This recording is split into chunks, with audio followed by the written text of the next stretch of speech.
her service record stained by allegations that cut deeper than any battlefield wound.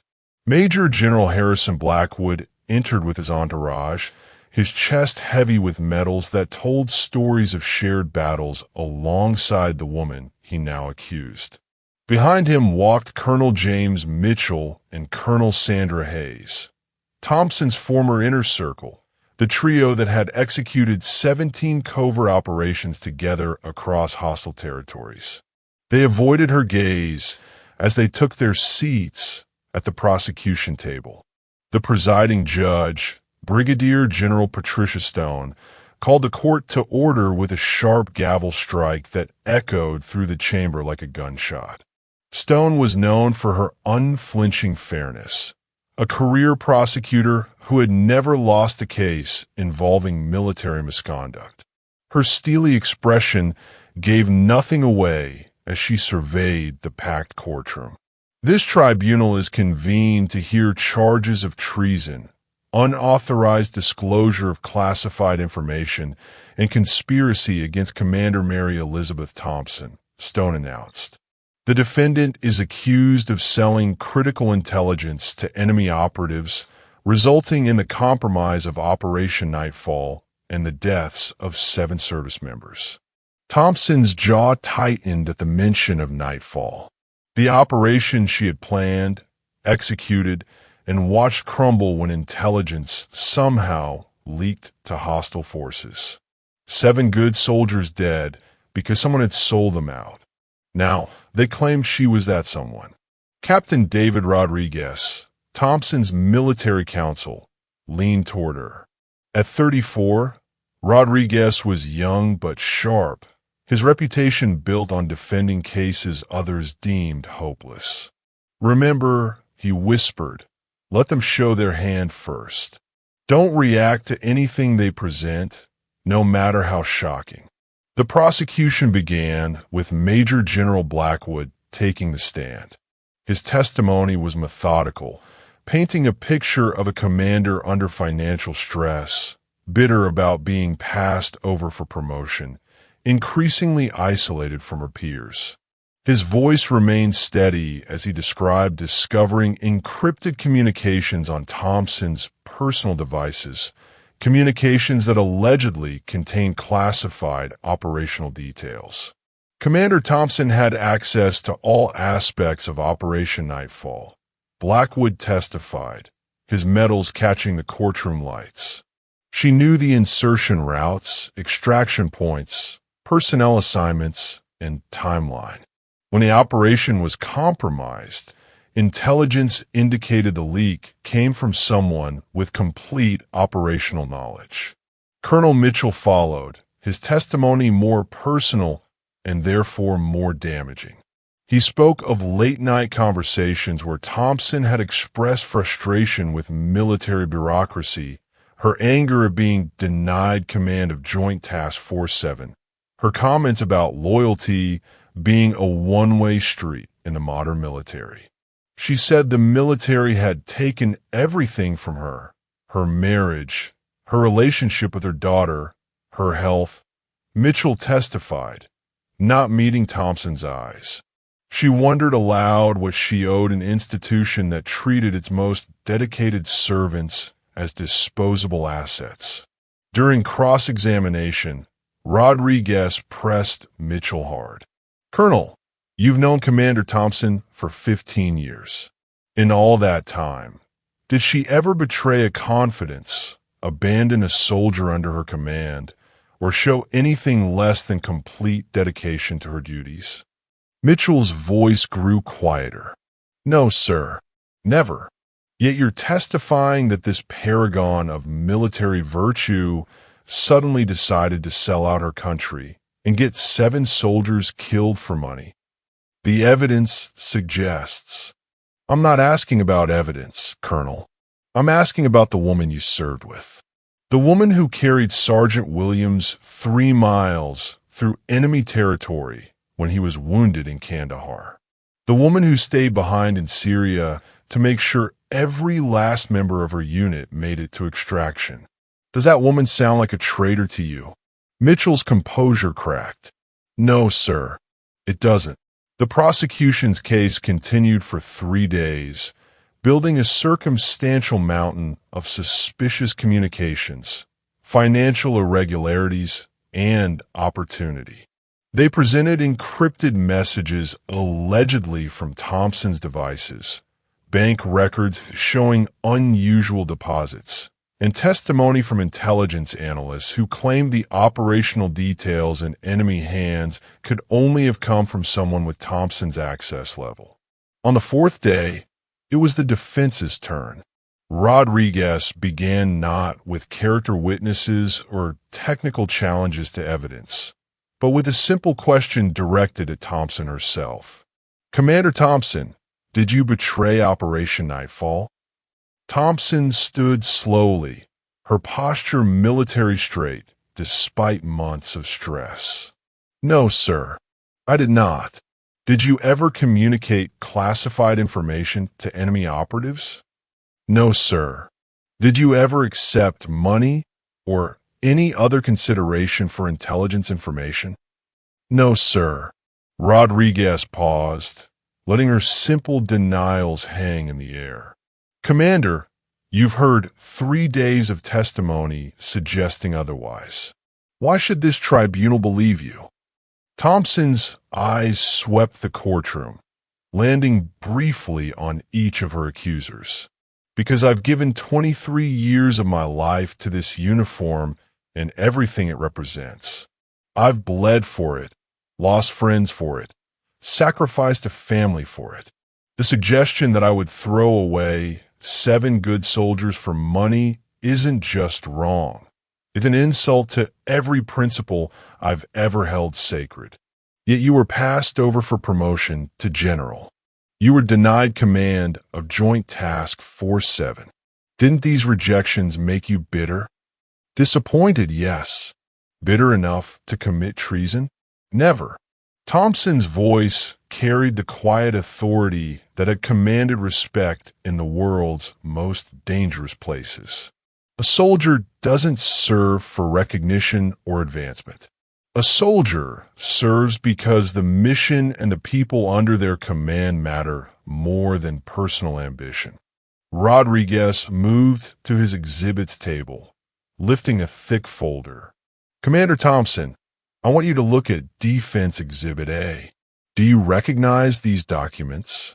Thompson examined the papers, her expression shifting from puzzlement to recognition to something approaching anger. These appear to be communications intercepts from Operation Nightfall. Specifically, these are the actual enemy communications that led to the compromise of our mission. Communications that were classified at the highest levels and never shared with the prosecution team. A murmur ran through the courtroom. Judge Stone's gavel restored order. How did you obtain these documents, counselor? Rodriguez smiled grimly. Through a Freedom of Information Act request filed 6 months ago, Your Honor. It seems someone in naval intelligence believed this case deserved a more thorough investigation. He turned back to Thompson. Commander, what do these intercepts tell us about the source of the intelligence leak? Thompson studied the documents carefully. The enemy communications indicate they received their information through a source code named Prometheus. Based on the level of detail and the specific terminology used, Prometheus had to have access not just to operational planning, but to real-time communications during the mission itself. Could you have been this source? Impossible. During Operation Nightfall, I was on radio silence, inserted with the forward team 36 hours before H-hour. I had no communication capabilities that would have allowed me to relay real-time intelligence to anyone friendly or hostile. Rodriguez moved to another exhibit. Your Honor, Defense Exhibit B consists of communication logs from the Joint Operations Center during Operation Nightfall. These logs show who had access to real-time operational communications. As the documents were distributed to the tribunal, Thompson continued her analysis. Based on these logs, only 3 individuals maintained continuous communication access throughout the operation: the Operations Center Commander, the Communications Director, and the Senior Intelligence Liaison. None of whom were you? Correct. I was in the field under communication blackout protocols. Major General Blackwood rose from the prosecution table. Objection, Your Honor. These documents were not made available during discovery. Judge Stone studied the papers. Counselor Rodriguez, why were these critical documents not provided to the prosecution? Because they were classified above the prosecution's clearance level, Your Honor. It required a specific judicial order and a national security review to obtain them. I filed the appropriate motions 4 months ago. The judge's expression hardened. Major General Blackwood, were you aware these documents existed? Blackwood's confident demeanor wavered. Your Honor, the prosecution relied on intelligence summaries provided by the appropriate agencies. That's not what I asked, General. Were you aware that communications logs existed that might exonerate the defendant? We worked with the information we were provided. Rodriguez seized the moment. Your Honor, I call Colonel Sandra Hayes to the stand. Hayes rose reluctantly from the prosecution table, her face pale. As she approached the witness stand, Thompson watched her former colleague with an expression of dawning realization. Colonel Hayes, Rodriguez began, during Operation Nightfall, what was your position? Senior Intelligence Liaison to Joint Operations Center, which gave you access to real-time operational communications. Yes. Colonel, are you familiar with the code name Prometheus? Hayes's composure cracked visibly. That's classified information. Not anymore, Colonel. The classification was lifted yesterday by order of the Secretary of Defense. Rodriguez held up an official document. I'll ask again. Are you familiar with the code name Prometheus? The courtroom was completely silent. Hayes looked toward Blackwood, toward Mitchell, anywhere but at Thompson. I invoke my right against self-incrimination. The revelation hit the courtroom like a shock wave. Judge Stone's gavel pounded repeatedly for order as the gallery erupted in voices and movement.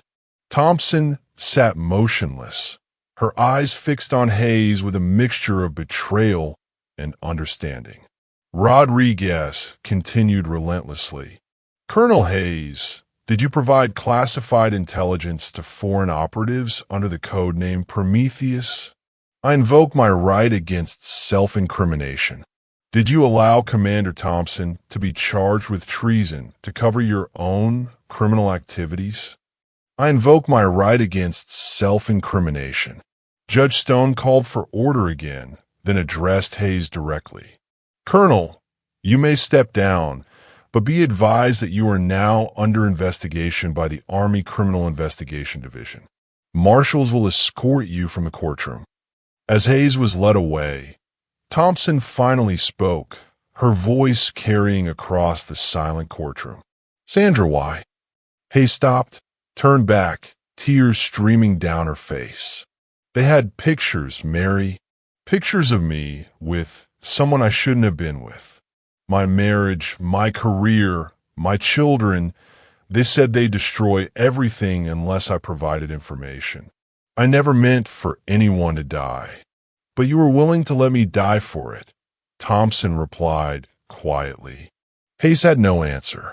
The marshals continued their escort as the courtroom watched in stunned silence. Rodriguez addressed the tribunal. Your Honor, the defense moves for immediate dismissal of all charges against Commander Thompson. The evidence clearly shows she was not only innocent of the charges, but was herself a victim of the actual perpetrator's conspiracy. Judge Stone conferred briefly with the other tribunal members. Motion granted. All charges against Commander Mary Elizabeth Thompson are hereby dismissed with prejudice. Commander Thompson, this tribunal owes you a profound apology for the injustice you have endured. Thompson stood slowly, her legs unsteady after months of stress and uncertainty. The gallery began to applaud, but she raised her hand for silence. Your Honor, I request permission to address the court. Granted, Commander. Thompson turned to face the assembly, her voice carrying the same authority that had led soldiers through impossible missions. For 23 years, I believed that loyalty, honor, and sacrifice were the bedrock of military service. Today I learned that for some, those principles are negotiable. But I also learned that truth, however deeply buried, will eventually surface. She paused, looking at where Blackwood and Mitchell sat, both avoiding her gaze. To those who chose to believe accusations over evidence, who chose convenience over courage, I forgive you. But I will never forget. The military is only as strong as the trust between those who serve. That trust, once broken, is not easily repaired. The courtroom remained silent as Thompson continued. 7 good soldiers died because someone chose personal preservation over professional duty. Their families deserve justice, not the scapegoating of an innocent officer to close an embarrassing case. She straightened her uniform one final time. I hereby submit my resignation from the United States Army, effective immediately. I cannot serve in an institution where loyalty flows in only one direction and where those who should stand together find it easier to sacrifice their own. Judge Stone spoke gently. Commander Thompson, perhaps you should reconsider. Your record speaks to a distinguished career that shouldn't end under these circumstances. Thompson smiled sadly. Your Honor, some things once broken cannot be made whole again. I've given this uniform everything I had. It's time to find out who Mary Thompson is when she's not defined by rank and service. As she walked from the courtroom, officers throughout the gallery stood in respect. Some saluted. Others simply watched in silence as a career soldier left military service not in honor, but in heartbreak, vindicated but forever changed by the betrayal of those she had trusted most. Outside the courthouse, Rodriguez caught up with her. Commander, what will you do now? Thompson looked back at the building that had housed her trial, then at the base where she had served her final assignment. I'm going to remember that honor isn't about the uniform you wear, Captain. It's about the choices you make when no one is watching. And then I'm going to find a new way to serve something I believe in. She walked toward the main gate, leaving behind 23 years of service and a lifetime of believing that loyalty was a sacred bond. Behind her, the military justice system continued its work. But the woman it had failed to protect was already gone, taking with her the ideals that had sustained her through 2 decades of faithful service. The sun set over Fort Hamilton as Mary Thompson drove through the gates for the last time. No longer a commander, no longer a soldier, but still a person who understood the difference between right and wrong, even when that understanding came at the cost of everything she had once held dear.